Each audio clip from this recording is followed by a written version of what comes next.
제 기억으로는 작년쯤부터 들은 이야기 같은데요. 그 호텔에 빙수 한 그릇에 이제 몇십만 원 하는 빙수가 있다 그래요. 몇십만 원 하는 빙수를 누가 사 먹나? 버는 게 그냥 10배, 100배쯤 버는 사람들이면 가서 사 먹을 수 있겠지 싶었는데, 그렇지가 않은 사람들, 그런 사람들도 그 빙수를 먹으러 간다 그래요. 근데 빙수 자체를 먹는 목적보다는 그 빙수, 어디 와서 내가 빙수를 먹는다 하는 그 사진을 찍어서, 이제 요즘 SNS 하지 않습니까? 그렇게 올리는 그런 것들을 이제 많이 한다 그래요. 그러다 보니까 이제 또 그걸 이제 여유 있게 찾는 사람들 입장에서는 그냥 아무나 오나 약간 이런 생각을 한다네요. 그래서 빙수 값이 더 올라간다든지 그런 얘기도 있어요. 그래서 거기를 굳이 왜 가나 싶은 그런 생각도 들기는 하던데, 그러다 보니까 이제 최근 들어서는 양극화라고 볼 수도 있는 건데, 이제 몇천 원 하는 이제 컵빙수라고 하는 게 이제 등장을 했대요. 일반 이제 커피 파는 곳에서. 그래서 이제 그곳의 커피를 커피값 정도하고 별 다르지 않은 정도로 이제 빙수를 만들어 팔게 되는데, 사람들이 꽤 많이 온다는 거예요. 특히 여름철이고 하니까 그렇지 않겠습니까? 그런데 이 아르바이트 하는 친구들이 굉장히 이제 힘들어 한다네요. 왜냐하면 커피 한 잔 내리는 것보다 이게 몇 배가 더 힘이 드는데, 숫자는 그대로 들어오니까 이거 만들어주는 게 너무 힘들다는 거예요. 그래서 또 어느 집에 그 컵빙수가 맛있다 하는 또 SNS가 이렇게 막 돌아다니고 하면은 거기다가 글을 단답니다. 옆집 빙수가 더 맛있어요. 이렇게 단대요. 그래서 그냥 그렇게라도 좀 자기 짐을 덜어보려고 하는 이제 그런 것들이겠죠. 근데 가만히 이제 생각을 해보면 그 수십만 원짜리 빙수 이런 것들을 사 먹고 하는 것들이 얼핏 이해가 안 되다가, 제가 어릴 때 기억이 나더라고요. 어릴 때 기억이, 제 기억이 중학교 3학년 때인데 사복 입고 싶은 거예요. 이제 교복 말고 사복을 하나 해 입고 싶은데 형편은 안 되고 이리 아끼고 저리 아끼고 해서 사복을 하나 맞췄어요. 바지를 하나 딱 그 가장 유행하는 바지로 한 벌을 딱 맞췄습니다. 맞췄는데 위에 입을 윗저고리가 없잖아요. 친구가 이제 형들이 많이 있었는데 그 집에 가서 가장 괜찮아 보이는 걸 살짝 이제 빼들고 와가지고 입고 돌아다니고, 또 그러면서 이제 사진도 찍고 이제 그랬던 기억이 나요. 그때 당시에 이제 형편이 상당히 좀 어려울 때라 그거 가지고 어머니 드렸으면 얼마나 좋았겠나 하는데, 그런 생각도 없지는 않지만 저도 이제 숨을 쉬어야 살 거 아니에요. 그래서 이제 그렇게 살았던 그런 기억들이 있어요. 그러니까 남들이 보면 저 형편이 저게 뭐 하는 짓이야?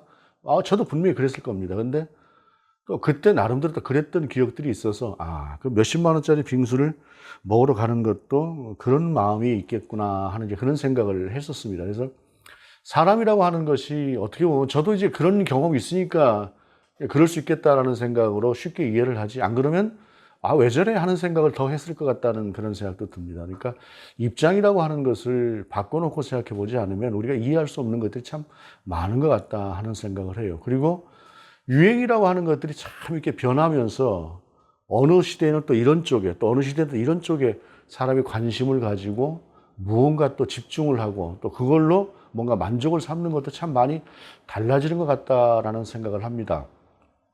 그러한 시대를 살아가면서 그리스도인도 사실은 이제 좀 고민이 좀 필요한 거예요. 이 예전에 하던 대로 그냥 그 관습대로, 관행대로 쭉 무엇인가를 하는 것이 아니라 이 시대에 나는 그리스도인으로서 어떻게 살아야 되는가라고 하는 것들에 대한 고민들이 좀 우리 안에 있고, 그 고민에 따른 삶의 방향들이 좀 나오는 것, 그런 것들이 필요하다라는 생각을 해보게 됩니다. 그리고 무조건적으로 그거는 아니야 라고 하는 그런 고정관념보다는 그거는 왜 사람들이 그렇게 생각을 할까라고 하는 것들에 대해서 좀 열린 마음을 가지고 바라보는 것도 필요합니다. 그런 의미에서 세상에 많은 변화들이 있는 중에서 그럼에도 우리가 말씀이라고 하는 그 틀 안에서, 말씀이 우리 가운데 주시는 그 안에서 우리의 생각들을 정리하고 나가는 것들이 필요하기 때문에 세월이 아무리 흘렀다고 해도 2000년 전에 주어진 이 말씀은 여전히 우리가 동일한 의미로 다가오기 때문에 오늘 말씀을 통해서 우리가 오늘 그 맥추감사절이기도 한 오늘 우리의 마음, 우리의 생각, 우리의 신앙과 삶을 한번 돌아볼 수 있기를 원합니다. 오늘 본문이 들어있는 갈라디아서는 로마서와 함께 바울의 서신이에요. 바울의 서신인데 이 서신의 특징은 어떤 것이냐면은 믿음으로 의롭게 되는 것이다 라는 것을 이야기해요. 믿음만으로 의롭게 되는 것 같지가 않잖아요. 사람이 자꾸 이제 그런 생각을 하게 되는데, 믿음은 완벽한 것이기 때문에. 왜냐하면 믿음이라고 하는 것이 예수 그리스도의 십자가의 은혜를 믿는 것 아니겠습니까? 그 십자가의 효력을 믿는 것이죠. 그 효력, 예수 그리스도의 십자가의 효력이라고 하는 것은 완전한 것인데, 거기에 자꾸 다른 것이 더해진다고 하는 것이 있을 수가 없는 것이기 때문에 바울은 지속적으로 오직 구원은 믿음으로만, 오직 의롭게 되는 것은 믿음으로만 하는 것들을 굉장히 강조를 했어요. 그런데 또 이제 갈라디아에서는 이 믿음으로 의롭게 되는 것도 있지만은, 그렇게 의롭게 된 우리가 누려야 되는 삶에 대해서 이야기를 하고 있습니다. 그래서 그걸 자유라고 이야기를 하는데, 그리스도인의 자유라고 하는, 그래서 자유대헌장이라고도 이 갈라디아서를 부르기도 해요. 그래서 우리가 뭐 이렇게 해야 구원을 받을 것 같아, 이것은 꼭 해야 될 것 같아 라고 하는 그런 강박이 아니라, 우리는 이미 구원을 얻은 사람이고, 구원을 얻은 사람답게 의롭게 하나님 앞에 인정받은 사람답게 살아야 되는 삶을 걱정해야 되는 것이지, 구원을 받기 위해서 우리 앞에 놓여지는 삶을 걱정하는 것이 아니다라고 하는 것이 갈라디아에서 가지고 있는 자유의 기본적인 개념이에요. 그래서 오늘 본문은 그렇게 의롭게 된 우리, 그렇게 자유함을 얻은 우리, 그렇게 된 우리가 그 자유함을 얻은 사람답게, 의롭게 된 사람답게 그리스도인다운 그러한 삶을 살아가는 것은 어떤 것들인가라고 하는 것들에 대해서 주시는 오늘의 말씀을 우리가 함께 읽어볼 수 있기를 바랍니다. 1절에 보게 되면, 형제들아, 사람이 만일 무슨 범죄한 일이 드러나거든 신령한 너희는 온유한 심령으로 그러한 자를 바로잡고 너 자신을 살펴보아 너도 시험을 받을까 두려워하라 라고 말씀하고 있어요. 여기서 바울은 이 서신을 받게 되는 갈라디아 교회의 교인들을 향해서 신령한 너희는 이라고 표현을 하고 있습니다. 신령한 너희는 이라고 하는 것은 우리가 이미 구별된 사람, 하나님의 은혜 가운데서 달라진 삶을 살고 있는 사람들이라고 하는 것을 분명하게 이야기하는 것이죠. 그러니까 주님 알기 이전의 삶과 주님을 알 이후의 삶이라고 하는 것은 비록 삶의 내용이라고 하는 것이 크게 변한 것 같지 않아도, 비슷한 것 같아도 이미 하나님의 백성이라고 하는 신분을 얻은 사람이기 때문에 그 사람답게 사는 것이, 하나님 앞에서 자유롭게 사는 삶도 있지만 또 그런 삶이기 때문에 어떠한 삶을 살아야 되는가라고 하는 것에 대해서 신령한 너희는 이라고 하는 말로 표현을 하고 있다라는 것입니다. 그러면서 말씀하고 있는 것이, 사람이 만일 무슨 범죄한 일이 드러나거든 이라고 이야기를 하고 있어요. 누군가가 범죄를 했다라고 할 때 그 사람에 대해서 어떻게 대할 것이냐라고 하는 것을 오늘 본문이 말씀하고 있는데, 교회 안에서 그럴 수 있죠. 누군가가 예수를 믿음에도 불구하고 왜 저렇게 저 사람은 저런 식이야? 왜 저렇게 잘못된 행동을 해? 왜 저런 범죄를 저질러? 이렇게 이야기할 수 있죠. 그렇게 이야기를 할 때에 저 사람은 그리스도인이 아니다, 우리와 함께하는 성도가 아니다 라는 생각을 할 수도 있어요. 그런데 바울은 그런 사람들을 향해서 그런 사람들 대할 때 이렇게 해야 된다라고 하는 것을 이야기하고 있는데, 먼저 오늘 본문이 말씀하고 있는 범죄라고 하는 것들이 어떤 것들이냐, 우리가 생각할 때 이 범죄라고 하는 것은 그냥 모든 범죄를 다 일컫는 것 같지만, 오늘 본문에서 말하고 있는 범죄라고 하는 것은 헬라어로 파라프토마이라고 하는 단어입니다. 이 단어는 고의적이고 악의적이고 계획적으로 아주 악한 범죄를 저지른 그러한 범죄를 이야기하지 않아요. 이 범죄는 연약해서 유혹에 넘어가서 저지른, 어찌 보게 되면 실수 정도, 그 실수를 조금 넘어갔다고 볼 수 있을 만한 그러한 죄들을 이야기하는 것입니다. 그러니까 개전의 정이 있는, 돌이킬 수가 있는 그러한 죄를 지었던 사람들에게 어떻게 대할 것이냐라고 하는 것을 이야기하고 있는 것이에요. 사람이 이제 고의적이고 악의적인 죄는 정말로 좀 악한 범죄죠. 그런데 사람이 살다 보면은 순간 욕심이 들어서, 순간 유혹이 들어서 뭔가 실수하는 그러한 죄를 저지를 수 있는 것이 있어요. 우리도 가만히 보게 되면 실제 행동을 안 했다 뿐이지 그런 유혹 같은데 강렬하게 넘어갈 뻔했던 그러한 경우들도 아마 우리가 돌아보면 있을 수 있을 것 같아요. 그런데 그 상태에서 넘어가 버린 거죠. 이러한 사람들을 향해서 어떻게 할 것이냐, 단호하게 너희 죄를 묻겠다 이렇게 하지 말고 그 사람들을 어떻게 대하느냐, 그러한 자를 바로잡고 너 자신을 살펴보아 너도 시험을 받을까 두려워하라. 함께 더불어 살아가는 성도들 중에서 무엇인가 범죄를 했을 때 그 사람의 개전의 정이 있을 때 그 사람을 돌이켜서 함께 설 수 있도록 도와줘라 라고 하는 것이 본문의 말씀이다 라는 것입니다. 그러면서 너 자신을 돌아보아라 라는 것이에요. 저 사람이 저런 범죄를 저질렀어요. 이럴 수 있어요. 나도 무엇인가 욕심에 이끌려서 무엇인가를 이렇게 내 욕심을 채우고 싶은 그런 강렬한 욕심이 있었는데 어떤 사람은 그 욕심을 견디지 못하고 이겨내지 못하고 그 욕심대로 죄를 지었고 나는 그 욕심을 이겨내서 그 죄를 짓지 않았어요. 그러다 보면 내 입장에서 어떻게 했어요? 나도 하고 싶은 거 억지로 참아서 그걸 이겨냈는데 너는 도대체 뭐야? 라는 생각을 할 수가 있겠지요. 근데 그럴 때에 나 자신을 돌아보라는 거예요. 나도 그랬었다. 그러나 다행히 나는 선을 넘어가지는 않았었다. 그런데 그렇게 미혹될 수 있고 유혹될 수 있는 나 자신이 분명히 있구나라고 하는 것들을 돌아보면서 오히려 너를 그와 같은 그런 상황 가운데서 상대를 통해서 거울처럼 들여다보라라는 것을 이야기하는 것이에요. 사실 여기서 돌아보라라고 하는 것은 우리 자신을 깊게 성찰해 보라고 하는 의미가 있죠. 우리가 우리 자신을 깊게 성찰해 보게 되면 죄로 넘어가는 사람들에게 있어서 분명한 것은 뭐냐면 전조 현상이라고 하는 게 있어요. 전조 현상이라고 하는 것이. 자꾸 그쪽에 관심이 가고 자꾸 쓸데없는 쪽에 귀를 기울여지고 하는 그런 모습들이 있다는 것이죠. 그런 나 자신의 모습들이라고 하는 것을 돌아보라는 것입니다.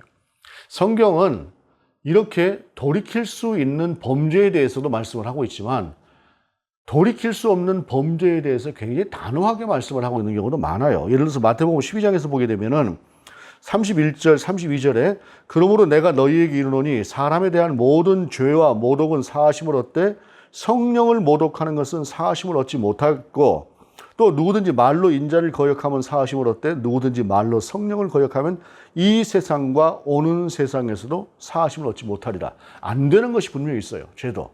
또한 히브리서 10장의 경우에 26절에 우리가 진리를 아는 지식을 받은 후 짐짓 죄를 범한 즉 다시 속죄하는 제사가 없고 라고 하면서 어떠한 죄에 대해서는 굉장히 엄중하게 묻는 죄도 있다는 것을 기억을 해야 됩니다. 그러나 돌이킬 수 있을 때 다시 개전의 정이 있을 때 그 사람을 정죄하고 밀어내버리는 것이 아니라 그 사람을 다시 세울 수 있는 사람으로 우리가 함께 나가야 된다라는 것입니다. 그러면서 2절에 너희가 짐을 서로 지라 그리하여 그리스도의 법을 성취하라라고 말씀하고 있습니다.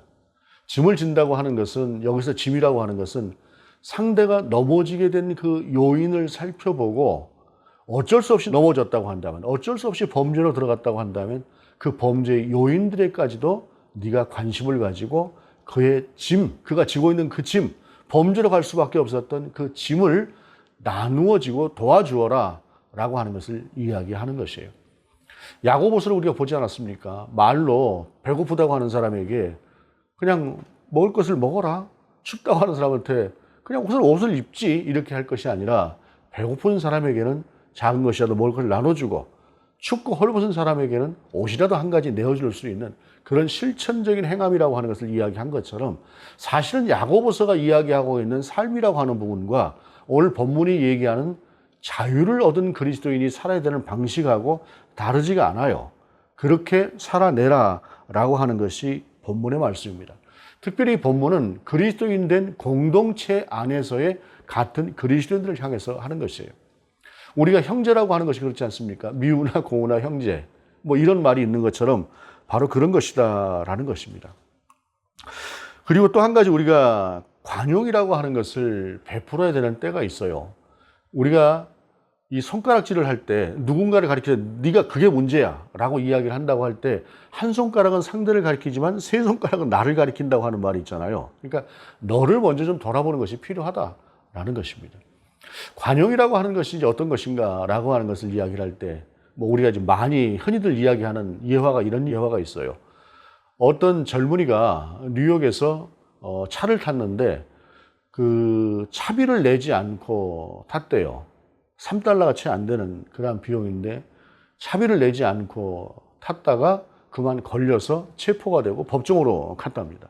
법정에 갔는데 법정에서 판사가 왜 차비를 내지 않고 버스를 탔습니까? 그랬더니 돈이 하나도 없었고, 우선 돈이 하나도 없었는데 아이가 지금 아프다는 소식을 듣고 나서 그 아이에게 내가 어떻게 해서든 빨리 가야 되는데 그때 다른 방법이 없어서 그만 차비가 없음에도 불구하고 그냥 그렇게 무임승차를 했습니다 라고 얘기를 했더니 판사가 어떻게 그 사람에게 벌을 줬냐면은, 그러면은 어느 곳에 가서 3시간 동안, 아마 버스를 타고 갔던 뭐 시간들이 그 정도 됐던 모양이에요. 3시간 동안 가서 봉사활동을 하십시오 라고 그렇게 이야기를 했다 그래요. 그러니까 법이라고 하는 것이, 뭐 우리나라는 전에 그 어떤 법관이 마을버스 운전사가 100원짜리인가 뭐 200원인가 뭐 이렇게 해가지고 꺼내서 커피 한 잔을 사 먹었더니 그거 가지고 무슨 뭐 해고가 정당하다고 판결을 했다고도 하는데, 이런 이제 관용을 베풀었다고 하는 이제 그런 예화들 같은 것들이 사실 좀 많이 있어요. 근데 우리가 어느 선을 넘어가 버린 죄가 아닌, 어느 선을 넘어가 버린 잘못이 아니라고 한다면 우리 안에 이런 관용을 갖는 것이 그리스도인다운 사람들의 태도다라고 하는 것을 이야기하고 있어요. 그러면서 만일 누가 아무것도 되지 못하고 된 줄로 생각하면 스스로 속임이라. 너는 그와 같은 죄를 지었어. 근데 나는 죄를 짓지 않았어? 라고 하면서 비교하면서 자기 자신을 세우는 거죠. 나는 이렇게 의로운 사람이다. 마치 이와 같은 모습이라고 하는 것이 어떤 것입니까? 우리가 주님께서 말씀하셨던 예화 중의 산을 찾아볼 수가 있어요. 세리는 죄인이었지 않습니까? 당시에. 세리라고 하는 직업을 가진 사람들은 당시에 유대인들 속에서 상종을 하지 못할 사람으로 그냥 몸 파는 창기하고 똑같이 취급을 했던 사람들이 세리였어요. 근데 그 세리가 성전에서 기도를 하는데 가슴을 치면서 기도를 했다는 것이에요. 주여, 제가 죄인입니다. 죄인입니다. 뭐 다 아는 죄인데 사는 길은 다른 건 없고 이걸 해야 그래도 먹고 사니까 삿입에 거미줄 줄 수 없어서 아마도 이제 그런 일을, 그런 세리라고 하는 직업을 가지면서 부정을 했겠지요. 그러니까 가슴을 치면서 자기 죄를 회개했는데 바리새인은 그 옆에 서서 나는 저런 사람하고는 달라. 하나님의 가운데서 난 잘 사는 사람이야 라고 이야기를 했었던 그 주님의 말씀이 있죠. 누가 과연 옳은 것이냐라고 하는 것을 그렇게 말씀하셨던 것이죠. 여러분, 우리의 삶이라고 하는 것이 그럴 수 있다는 것이죠. 너는 그렇게 살지만 나는 그렇게 살지 않아 라고 하면서 자기 자신을 그렇게 볼 수 있는 그런 면들이 있다는 것입니다. 그러면서 각각 자기 일을 살피라. 그리하면 자랑할 것이 자기에게는 있어도 남에게는 있지 아니하리니 각각 자기의 짐을 질 것이라 라고 말씀하고 있어요. 내가 쓰러지지 않았으면, 내가 넘어지지 않았으면, 내가 죄를 짓지 않았으면 그것은 내가 내 스스로 내 안에서 감사합니다 주님, 그래도 제가 그 유혹을 이길 수 있었습니다 라고 생각해야 될 일이지, 그것을 가지고 너는 죄를 짓고 나는 짓지 않았다 라고 하는 것을 스스로를 나타내고 자랑하지 말라는 것입니다. 그러면서 그렇게 넘어갔던 사람과 함께 짐을 나누어지라 라고 하는 것이 오늘 본문을 통해서 주시는 말씀입니다. 그러면서 이어지는 말씀이 6절에 가르침을 받는 자를 말씀을 가르치는 자와 모든 좋은 것을 함께 하라. 이제 짐을 지는 것에 있어서 가르치는 자와도 함께 짐을 지라 라고 하는 말씀으로 연장되는 것이죠. 이게 이때 당시 기독교 세계의 어떤 모습들을 이제 들여다볼 필요가 있는데, 이때 당시에는 순회 전도자들이 참 많았어요. 복음을 전하기 위해서 모든 것을 내려놓고 가서 복음을 전하는 것입니다. 땅끝까지 이르러 내 증인이 되라 라고 하는 그 주님의 말씀을 따라서 가면서 복음을 전하는 것이죠. 근데 이 사람들이 복음을 전하는 일을 하다 보니까 누군가의 또 도움이라고 하는 것을 필요로 할 수밖에 없는 것이죠. 그런데 바울 같은 사람은 어디 가서 아쉬운 소리 하기 싫으니까 자기가 돈을 벌어서 자비량으로 그야말로 선교를 주로 많이 했다는 말이에요. 그러니까 사람들이 볼 때 그런 것이죠. 야, 바울도 자기가 벌어서 자비량으로 선교를 하더라 하니까 그렇게 순회 선교자들이, 선교사들이 왔을 때 뭐 알아서 하겠지 하고 관심을 안 둬요. 그럼 그 사람들은 어디 가서 밥을 먹고 어디 가서 잠을 자요?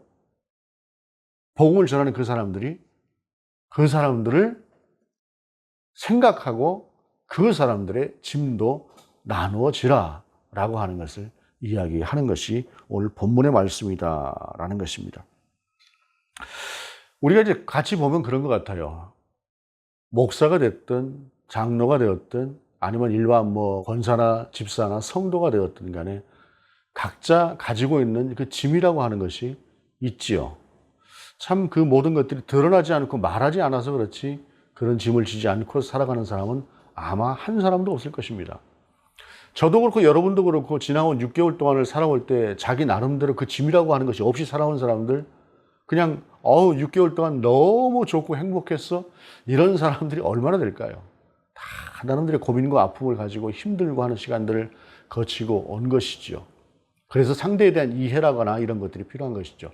얼마 전에 제가 이제 그 목사님들과 모임에서 이런 얘기를 했었어요. 누가 지금 우리 같이 주변에 있는 목회자들이 굉장히 좀 힘든 상태에 있어서 아주 심각하다, 이제 그런 얘기를 했더니, 얘기 끝에 들어보니까 그들만 그렇게 힘든 것이 아니라 그 자리에 있는 사람들 중에서도, 목사님들 중에서도 꽤나 그런 비슷한 아픔을 겪고 있는 사람들이 있다라고 하는 것을 알게 되었어요. 그러니까 뭐 목사가 되었든 누가 되었든 그 안에 그런 고통스러운 시간들, 그걸 이겨내는 시간들, 심지어는 약을 먹어야 되는 그러한 경우들도 없지 않다. 이것이 연약한 우리 인간들의 모습이다라는 것입니다. 그렇기에 오늘 본문은 우리가 서로 그런 짐들을 나누어지라라고 하는 것을 이야기하는 것이죠. 그러면서 7절에 스스로 속이지 말라. 하나님은 업신여김을 받지 아니하시나니 사람이 무엇으로 심든지 그대로 거두리라 라고 말씀하고 있습니다. 무엇으로 심든지 그대로 거두리라 라고 하는 이 말씀이 사실은 오늘 이제 맥주감사절이라 이 본문이 택해진 것인데, 사람이 살아가는 그 한 걸음 한 걸음이라고 하는 것이 다 심는 것이죠. 그 심는 것들을 통해서 결국에는 자기에게 주어지는 것들이 결과로 이어지게 된다는 것입니다. 저도 지금 4년 넘게 지금 하고 있는 일이 있지 않습니까? 그 일도 가만히 생각해 보면은 그렇게 제가 나름대로 또 이쪽 저쪽 하면서 살았기 때문에 제게 주어지는 그러한 일들도 있어서 제가 또 4년 넘게 그 일들을 하고 있는 것이기도 하다는 것입니다. 그냥 아무것도 할 수가 없기 때문에 아무것도 하지 않겠다라는 것으로만 있었다고 한다면 그런 기회도 없었겠죠. 그 나름대로 그 안에서 내가 할 수 있는 한, 내 움직임의 가능성이 있는 한 그렇게 움직이면서 살았던 것들이 그러한 결과로 이어지게 되었다라고 하는 것들을 생각해 볼 수가 있습니다.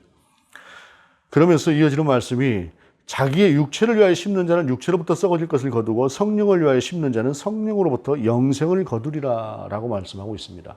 결국 우리는 범죄한 사람의 짐을 나누어지고 함께하는 사람들의 짐을 지고 내가 져야 될 짐을 지고, 그리고 그 짐이라고 하는 것들을 통해서 때로는 힘든 시간들이 있을지라도 그것을 이겨내고 나가야 되는 것, 그 동력이라고 하는 것은 무엇이냐?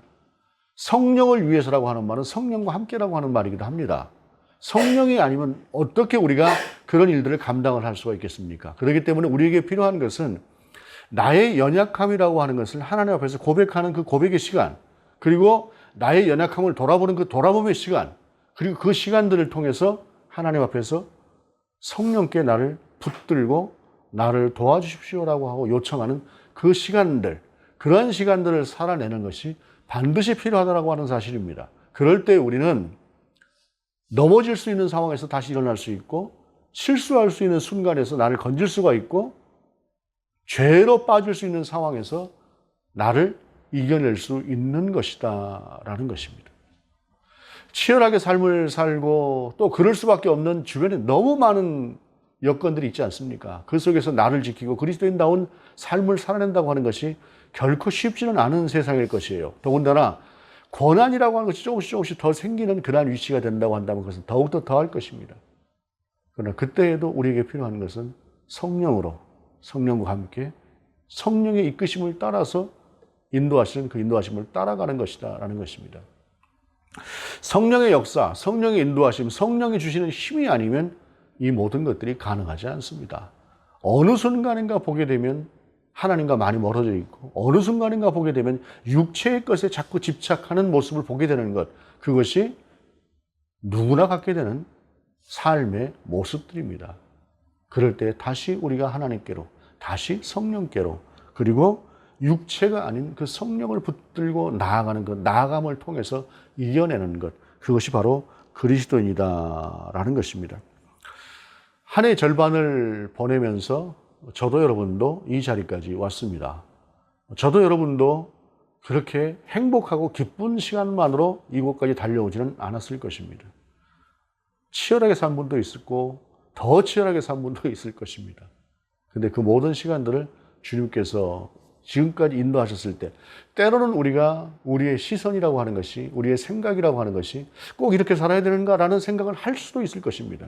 그때 주시는 말씀이 무엇입니까? 9절에 우리가 선을 행하되 낙심하지 말지니 포기하지 아니하면 때가 이름에 거두리라 라는 것입니다. 믿음이라고 하는 것이 무엇입니까? 믿음이라고 하는 것은 잠시만 나를 의탁하고 잠시만 나를 의존하는 것이 아니라 나의 전부를 내 하나님께 의존하는 것입니다.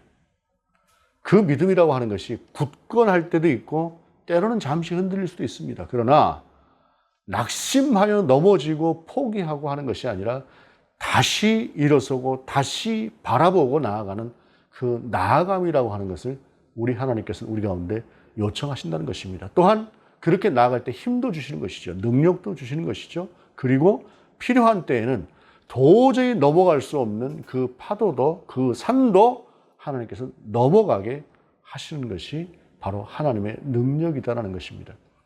우리가 사실상 때로는 또 내가 또 뭐 좀 할 수 있는 것 같은 그런 자신감이 있을 때도 있지만 때로는 또 한없이 작은 나 자신을 보게 되는 경우들도 있는 것 같아요. 이때든 저때든 우리는 하나님을 바라보면서 하나님의 손을 붙들고 나가는 것이라는 것입니다.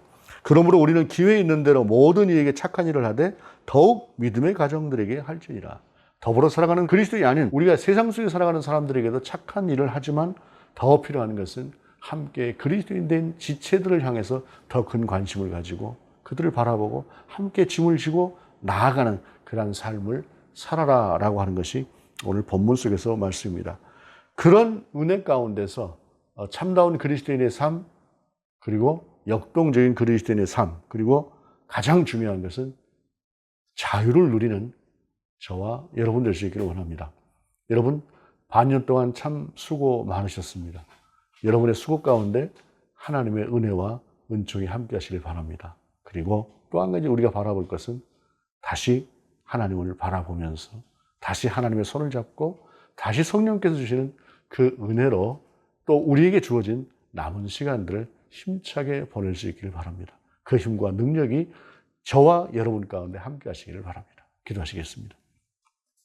주님, 한 해의 절반을 살아왔습니다. 하나님의 은혜입니다. 또한 그 은혜대로 그 은혜보다 더 크게 주님의 손을 붙들고 성령에 의존하여 성령의 사람으로, 육체가 아닌 성령의 사람으로 또한 잘 살아내는 우리가 될 수 있도록 인도하여 주옵소서.